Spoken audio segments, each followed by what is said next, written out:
I'm here to talk a little bit about the basics of how you would go about starting a racial justice team in your congregation or other group that you're a part of. So the first thing that I suggest folks do is first assess if their community is ready to start a racial justice team. And the way that I have folks go about that is really just remembering that a racial justice team is there to take action on racism. And so it's important for everyone to be on the same page or close to the same page about racism before you start. So ask yourself, does my community acknowledge that systematic racism exists? Does my community acknowledge that systematic racism is something that affects every part of daily life, and that white folks are complicit in? If you can say yes to those things confidently, you're probably ready to go ahead and get started. If not, that's okay, but that means that you're in the education phase, that your community really needs to be learning about racism, what it is, how it's experienced, before you're ready to actually take concrete steps to do something about it. So assuming that this is something that your congregation or community entity is ready for, the way I have folks start is by talking to people of color in your community. If there are folks in your congregation, please talk with them. If there are not, you'll need to reach outside your congregation and talk with people of color in your surrounding community. The things that you'll want to find out are, how do they experience racism on a day-to-day basis? How do they experience racism in your congregation? Even if they don't participate in your congregation, they probably have experiences of racism, unfortunately, because the congregation exists in their community. So reach out and ask to have those conversations. It's important to be very transparent that that's the type of conversation you're asking for.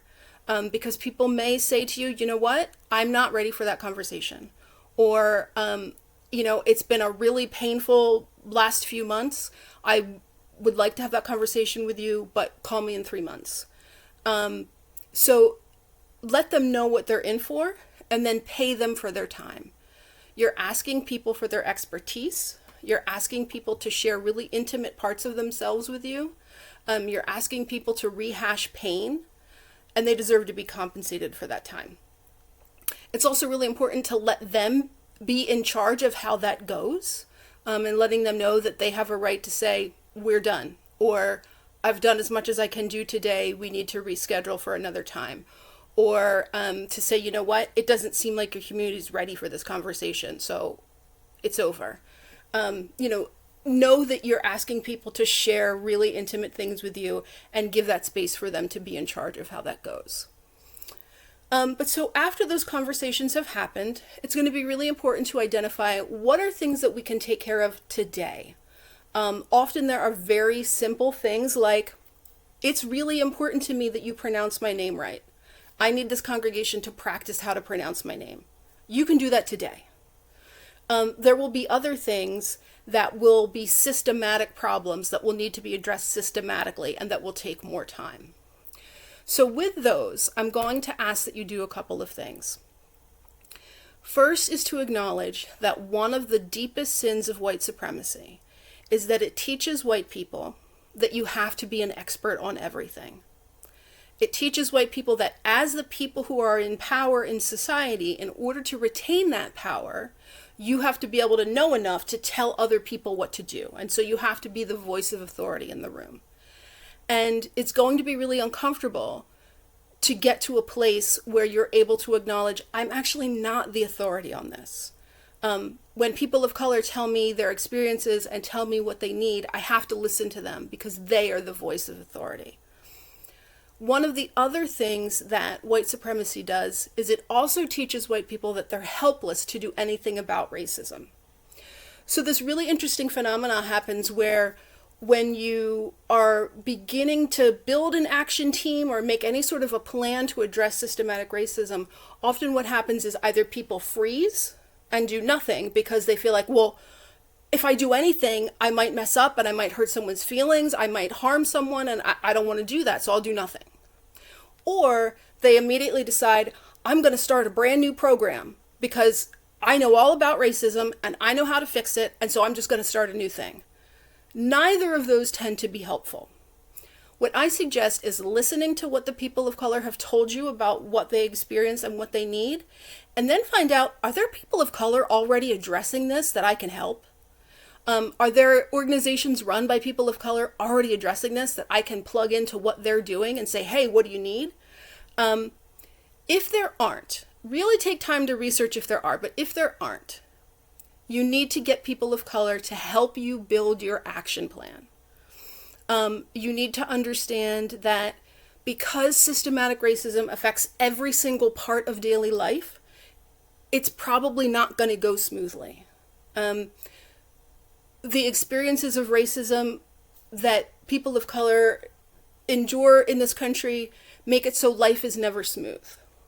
And so part of acknowledging what white folks need to understand is that as you start to address this, it's not going to go smoothly for you either.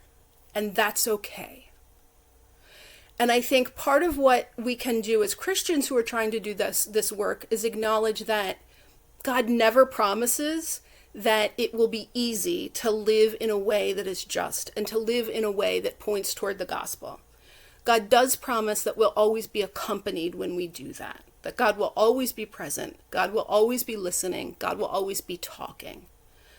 And so that brings me to my next point, that for Christians doing this work, it's crucially important to reserve time for listening to God.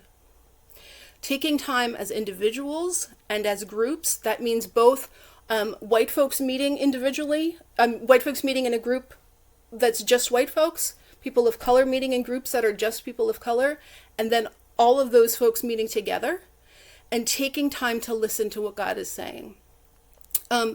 Lutherans sometimes aren't the best at that, but I promise we can do it. We were all created by God, and so we all have the ability to pay attention to God. And so one of the ways that I encourage folks to listen is to pay attention to what news stories are you hearing that make you say, someone has to do something about this. This isn't right. Someone has to do something. I tend to believe that that's God saying that someone is probably you. That's not comfortable. That's not, a fun thing to acknowledge, but I think that that is a way that God can speak to us. The other thing I encourage folks and communities to do is to listen for resonances. They will often say to me in my consulting work, gosh, it's so weird. This particular scripture just came up in day-to-day life like 3 different times this week. Or, I heard people of color in separate scenarios say this very similar thing several times this month. Or it will be things like, the people of color in my community are complaining about food injustice, and it just so happens we have a congregation full of gardeners. So listen for the resonances in what the needs of the community are, in what your gifts are, in the things that stir up your heart, and those are the directions that I would point you towards going in. I know that that's a lot of information. I'm always available for questions or to work more with your community. But I just always want to underline to trust people of color to know what they experience, trust people of color to know what they need, and then trust the power of God to empower you to do the work to bring about justice. Thank you so much for your time, and God's blessings on you all.